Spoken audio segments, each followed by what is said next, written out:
Hello and welcome to another video by the Hoylett Computer Club. This is Tom at the club. So today we're going to do some more Python. We're going to talk about the idea of logic, as in true or false. We're going to talk about if conditions, and we're going to talk about iterations. So let's start with a brand new file. Let's say vim app2.py. Let's put it into insert mode with I.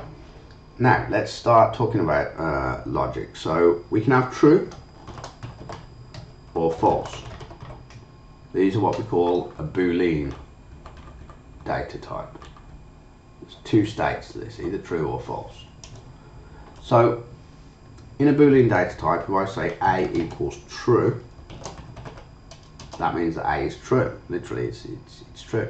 So if I say if A using a double equals true, that's actually saying check whether A is actually equal to true. If it is, then do something. So we'll say print orange. Now we have like an otherwise sort of clause, which is else, an else clause, where we can say print apple, let's say. So basically, if A is true, it'll print orange. If it's false, or rather otherwise, it will print apple. So let's write and quit, and let's do a Python 3 space app2.py, and it says orange. So it went down the route of A being true. If we now change A to be false,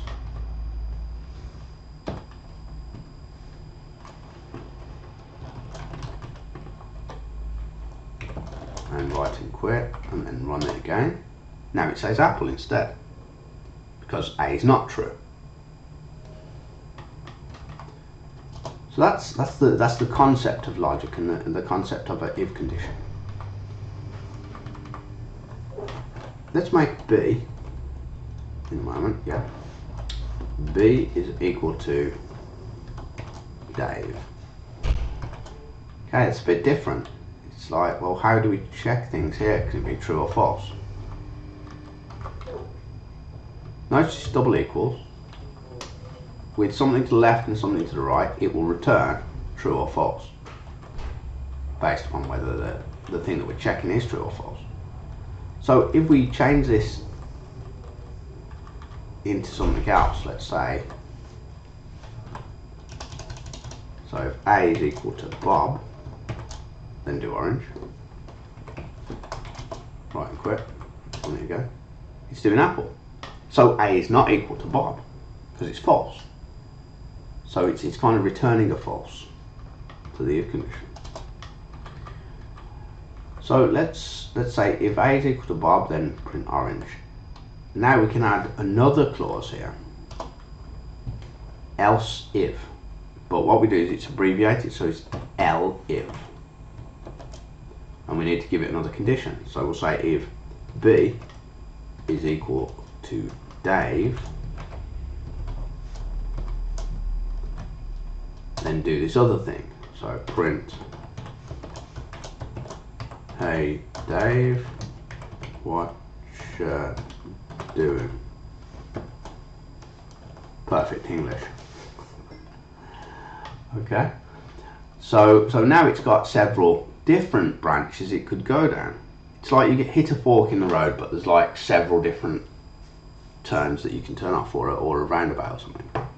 So if A is equal to Bob, then it'll print orange. Otherwise, if B is equal to Dave, then it'll print, hey Dave, what you doing? If neither of those are true, it's going to print apple. So let's write it, quit it, and run it. Hey Dave, what you doing? Okay, so it looks like B was equal to Dave. So that's pretty much really the context, or the idea of what we want to go for the idea of that. Now that we spoke about that, let's talk about iterations or looping over something. So let's go back into so let's imagine we wanted to say, hey Dave, what you doing, like 10 times if we see Dave, because we want to be OCD. So to do this, we could either just let's say paste it like several times, 1, 2, 3, 4, 5, 6, 7, 8, 9, 10, and that will work because we've just told it to do that thing 10 times. So if we write and quit and run it, hey Dave, what you doing, 10 times, right? Now there is another way. We can use what we call a range-based for loop to iterate over something so many times. So do something X amount of times. So let's go and do that. So now I can get rid of some of these.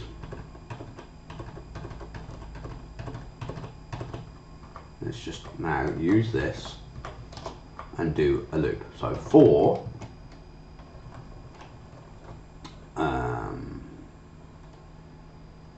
I, like, it doesn't really matter, this can be anything, num in range, and give it a range. I want to do it 10 times, so I'll give it 10. And then we need to indent the thing that we want to do 10 times, so tab. So now it's going to do the equivalent to what we did when we had 10 print things for Dave. So now if we save this and then we run it, it still does, hey Dave, what you doing 10 times. But it meant we had to like write a hell of a lot less code. Now imagine we wanted to do something 100 times. Think about that, having to write the same thing over and over again 100 times in your code. Instead of that, you just change this number to 100. Let's add a 0 to that. We're probably not going to count it, but it's on 100. I'm scrolling, so it's actually done it 100 times now.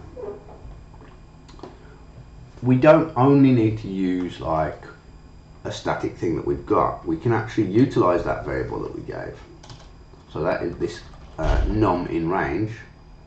We can actually say, hey Dave, what you doing num. So we can actually add the number to it.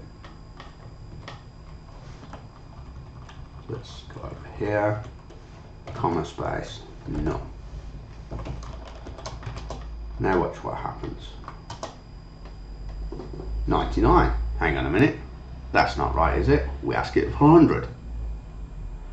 The thing is, in programming and computers, usually things start from 0.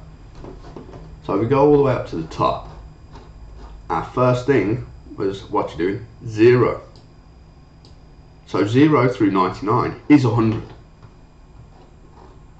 If we wanted to start at 1 and go to 100, we would literally have to tell it. So if we go over here, we can give it a range of something from and to.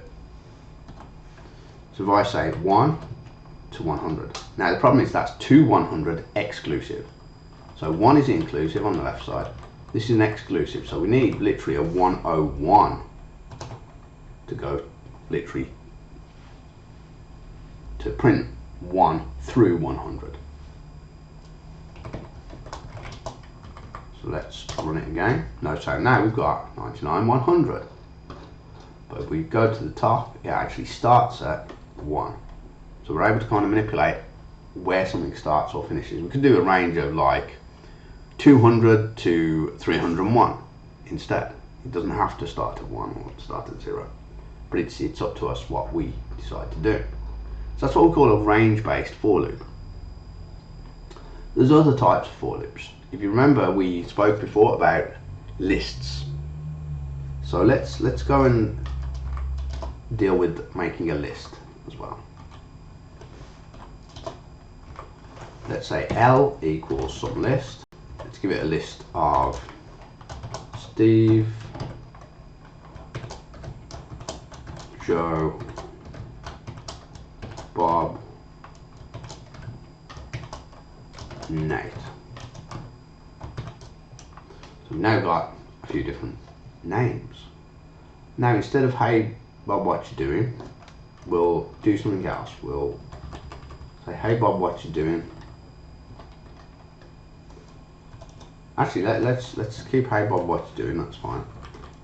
Let's say if A is true. Oh no, if A is false. Sorry, I just noticed.